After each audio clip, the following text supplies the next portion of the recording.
Yeah, I mean, to his point, I mean, that would be a great idea if you were forming the NFL. But I don't see how, for one, the SEC would go for that. I don't think they want to tie themselves up with the Big 12, although, everybody else is aligned. So if you're going to align with somebody, but it'd be kind of problematic when they're just taking your two top teams. Hey, Texas and Oklahoma left. I don't know that they want to schedule non-cons with Baylor and Texas Tech, or unless it's like a one-off, like home and away type of a thing.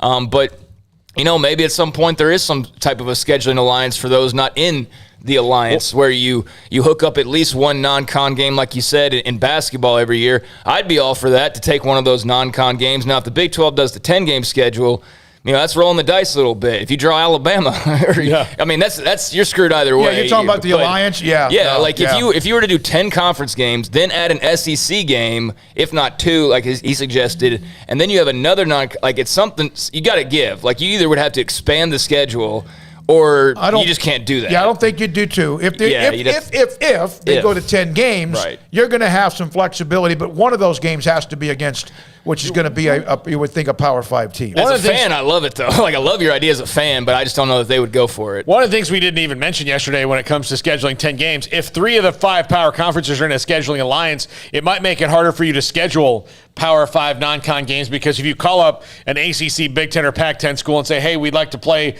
you in 2031, you're like, well, we're booked to 2037 with this scheduling alliance, so it's going to be tough to wiggle you in as much as they may even want to do it. So 10 conference games allows you to tell them, like, hey, well, we don't have to do that once, as opposed to twice. And some teams already have games that are set. There's going to have to be some movement. Some teams that you have in non-conference are a part of an alliance now that's maybe not a part of what you thought before. JT, I'd love to see the Big 12 SEC Challenge 208. When will paperwork for Chapter 2 start happening? And has Boise State positioned themselves to make the jump to the Big 12?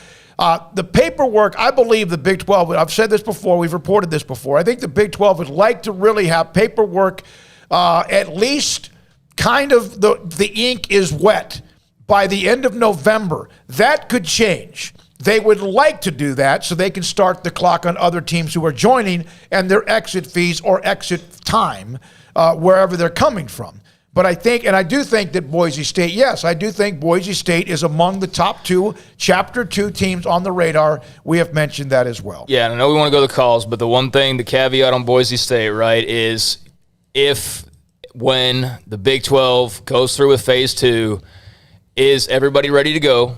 And if not, and one of those 4, let's say Memphis, for example, because we've talked about them before, isn't ready to pull that trigger, well, then the Big 12 has a decision to make, because that would leave them with 3 candidates readily available, and you're not going to take an odd number of teams. It just wouldn't make any sense to be like a 17-team league or whatever, a 15-team league. So, yeah, I mean, it kind of hinges on that, but I would say Boise would still be well-positioned, even if they were to only take 2. It seems to me that they would still be one of those 2. So I think they're, as long as they keep their T's crossed and their I's dotted, keep moving forward, I think they're in a good spot. We've mentioned the 4 that the Big 12 wants to be a part of Chapter 2. They want them to be a part of Chapter 2. Memphis, Boise State, and then also SMU, and also the USF, University of South Florida. That's what they want. That would be the plan. That doesn't mean it's going to happen. That's why I think the end of November will be interesting on who has said yes in good faith and who has not yet done anything. Paul? All right, let's go to Chris.